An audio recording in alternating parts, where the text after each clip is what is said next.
देखना पड़ेगा। लॉर्ड मेघनाथ जी, आप तो इकोनॉमिस्ट हैं सर, बताइए क्या क्या टूल इनके पास है जिससे ये जो अभी निकल के इन्होंने प्रॉमिस किया है कि मैं आने वाली पीढ़ियों के ऊपर वो कर्ज छोड़ के नहीं जाने देना चाहता, वो कर्ज आप ही चुकाएंगे, मतलब इतनी अच्छी स्थिति कर देंगे कि भविष्य के लिए वो कर्ज नहीं बचेगा। क्या टूल क्या है इनके पास, जो सवाल विवेक जी पूछ रहे हैं? ये महंगाई का जो सवाल है वो तो सारे विश्व की चिंता है। ये सिर्फ यूके की चिंता नहीं, सारी दुनिया में ये हो रहा है। भारत में हो रहा है, अमेरिका में हो रहा है, सब जगह।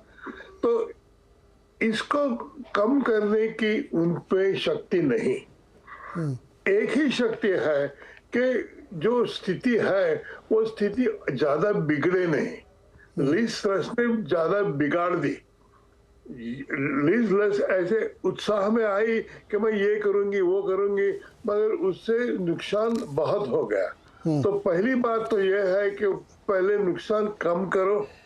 जो मुसीबतें हैं वो मुसीबतों को कह दो लोगों को कि मैं बहुत कुछ नहीं कर सकूंगा, मगर अगर आप मुझे टाइम दे तो धीरे धीरे मैं आपकी स्थिति सुधारूंगा।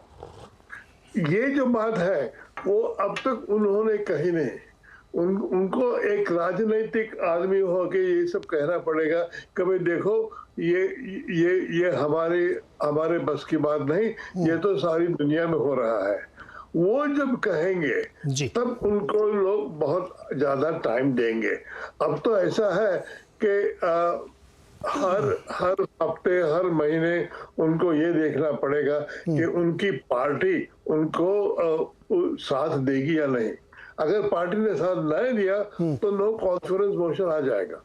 जी शिवकांत जी, एक सचदेवा साहब के पास जाने से पहले एक क्विक कमेंट मेरे को शिवकांत जी से लेना। शिवकांत जी, बार बार देखिए लॉर्ड मेघनाथ भी पॉलिटिकल डिसीजंस की तरफ घुमा के ला रहे हैं कि रादर इकोनॉमिक डिसीजंस के आपको पॉलिटिकल डिसीजंस ज़्यादा लेने पड़ सकते हैं, क्योंकि वो ये भी कह रहे हैं कि लिज ट्रस का इंटेंशन गलत नहीं था, लेकिन उन्होंने कुछ मिस्टेक्स की हैं, हम उसको दुरुस्त करेंगे, हमारा भी इंटेंशन वैसा ही है कि पब्लिक को फ़ायदा। मैं जानना चाहता हूँ, क्योंकि बहुत ग्रास रूट के नेता नहीं है, तो पॉलिटिकल डिसीजन लेते समय इनको कितना समर्थन मिलेगा अपनी पार्टी का, या जनता इनको इतना वक्त इतना वो देगी कि हाँ ठीक है आप वक्त लीजिए और ठीक करते रहिए? देखिए, ये इनकी सबसे बड़ी कमजोरी साबित होगी। ये अपने भाषण की शुरुआत ही इस बात से की इन्होंने कि लिज ट्रस्ट के इरादे नेक थे, करेक्ट, लेकिन उनकी नीतियां गलत थी, वो भूल थी।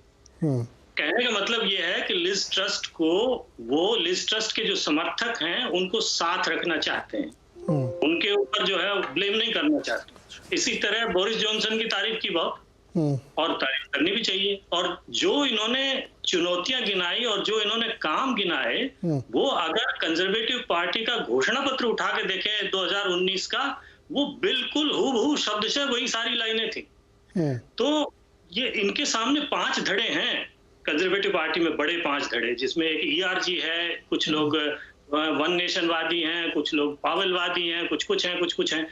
तो इन सबको एकजुट करके चलना है, ये इनकी सबसे बड़ी चुनौती है। और उनको एकजुट करने के लिए जो मंत्रिपरिषद का गठन जो होने वाला है ना, अब इनके पास 8-10 जो पोजीशन है, लोगों ने इस्तीफे दे दिए, वो खाली हो गई। तो वहां सबको इनको एडजस्ट करना पड़ेगा। अब मुश्किल ये है कि योग्यता के आधार पर नहीं करेंगे तो इनकी नीतियां सफल नहीं होंगी, और अगर जो है वो योग्यता के आधार पे करेंगे तो धड़े नाराज हो जाएंगे। तो कैसे इसमें तालमेल बिठाएंगे, यही इनकी कुशलता जो है वो साबित होने वाली है। जी प्रोफेसर सचदेवा, राजनीतिक दृष्टि से भी और आर्थिक दृष्टि से भी बड़ी चुनौतियां हैं इनके पास, हम लोग उसी भी चर्चा कर रहे हैं। आपके हिसाब से कैसे मैनेज करेंगे ये, क्योंकि जैसा भी कह रहे हैं कि पार्टी को भी संभालना है और इकोनॉमिक संभालना है। मुझे लगता है कि पॉलिटिकल डिसीजंस इनको ज़्यादा शायद लेने पड़े रादर इकोनॉमिक के। जी नमस्कार। देखिए, बहुत अच्छी बहस चल रही है, बहुत अच्छी बातचीत हो रही है, और आपने बहुत अच्छे मुद्दे सारे अभी उठाए हैं। अब उनके सामने, जैसा सभी पैनलिस्ट ने बोला, सबसे बड़ी चुनौती वहां पे जो राजनैतिक कंजर्वेटिव पार्टी के अंदर कैसे सारे धड़ों को अपने साथ रखना है, वो चुनौती है। और जो आर्थिक चुनौती है वो तो सब स्वीकार करते हैं कि एक बहुत बड़ी चुनौती अभी ब्रिटेन के सामने है।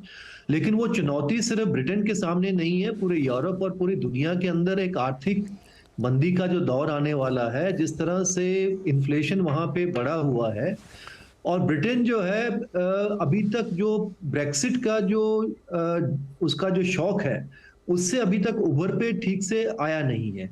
उसके बाद जो है पेंडेमिक का दौर चला, उसके बाद जो है आपका यूक्रेन के चलते हुए सारा जो दिक्कतें वहां पे आ रही हैं, और पॉलिटिकल समझबूझ उनकी कितनी है नहीं है, लेकिन इतनी समझबूझ जरूर उनकी नजर आती है कि जो आदमी 7 साल के अंदर, सिर्फ अपने 7 साल के पॉलिटिकल जीवन के अंदर वहां का प्रधानमंत्री बन जाता है, चाहे वो परिस्थितियां जैसी भी रही हो उसके अंदर बने, तो वो कुछ समझ तो जैसे काजू साहब कह रहे हैं कि उनको आ गई है, लेकिन वो पूरी और ऐसा भी नहीं है कि ब्रिटेन के अंदर पूरा रेसिज्म अभी खत्म हो गया है, मल्टीकल्चरलिज्म बिल्कुल सोसाइटी बन गई है, लेकिन फिर भी एक बहुत बड़ी उपलब्धि है मुझे लगता है ये ब्रिटेन की डेमोक्रेसी की, कि चाहे वो भले ही विपरीत परिस्थितियों के अंदर बने हैं, लेकिन किसी भी एक भारतीय मूल के आदमी को वहां पे उन्होंने अपना प्रधानमंत्री स्वीकार किया है।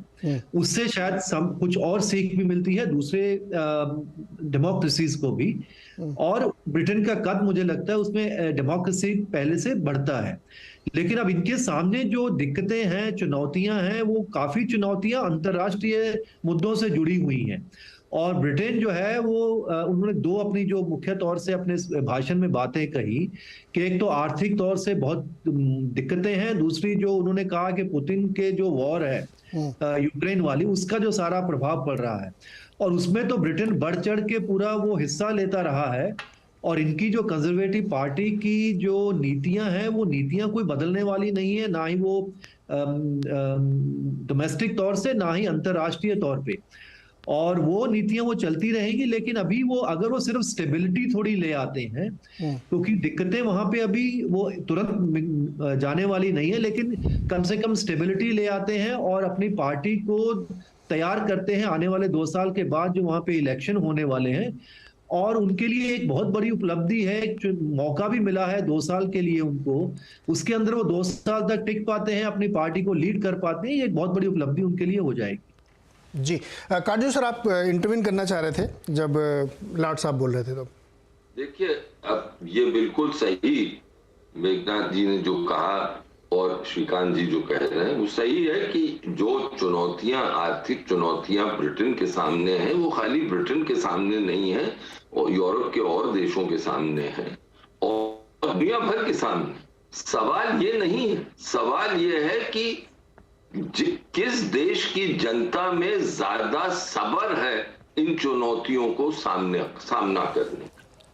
मेरा मानना है कि जैसे कोविड के जमाने में जो भारत की चुनौतियां हुई और जो हमने देखा, वो हम सरकार पर इतना क्यों असर, इतना गंभीर असर क्यों नहीं पड़ा, क्योंकि भारतीयों में एक सब्र है। आप उनका कोई और शब्द भी इस्तेमाल कर सकते हैं।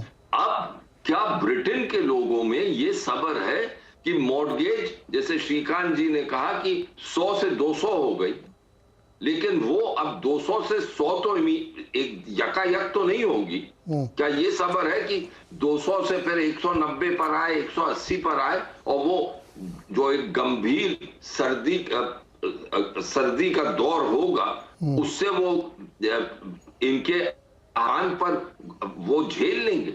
हाँ, जब द्वितीय युद्ध में, विश्व युद्ध में एक परिस्थिति थी कि ब्रिटेन के लोगों ने बहुत ही हिम्मत दिखाई, सब्र दिखाई, क्योंकि एक राष्ट्रीय चुनौती थी। क्या आज के दिन सुनक की, ऋषि सुनक के आह्वान पर वही सब्र दिखाने की क्षमता है? ये प्रश्न चिन्ह है मेरे मन में, और मेरा मानना है कि इसी पर सब दारोमदार है। अब ये खाली एक चीज और मैं कहूंगा, ये खाली अब खेल राजनीति या आर्थिक व्यवस्था का नहीं है, ये अब पब्लिक के मनोवैज्ञानिक स्थिति का भी है। और ब्रिटेन की पब्लिक की मनोवैज्ञानिक स्थिति क्या है, ये तो श्रीकांत जी और लॉर्ड साहब वहां बैठे वो ज्यादा बता पाएंगे। लेकिन एक आखिरी शब्द मैं ऐड करूं, आखिरी शब्द, पार्टी, कंजर्वेटिव पार्टी के, मैंने पहले भी इशारा इस पे किया, कंजर्वेटिव पार्टी के बहुत खेमे, लेकिन क्या कंजर्वेटिव पार्टी के उन खेमों के पास ये इस वक्त ऑप्शन है कि ऋषि सुनक के साथ वो ही करें जो कि लिज ट्रस के साथ किया, क्योंकि ये मेरा मानना, मैं दावे से कह सकता हूं कि फिर से अगर ये हुआ तो ब्रिटेन के पास चुनाव के अलावा और कोई चारा नहीं रहेगा, और वो चुनाव अगर हुआ तो फिर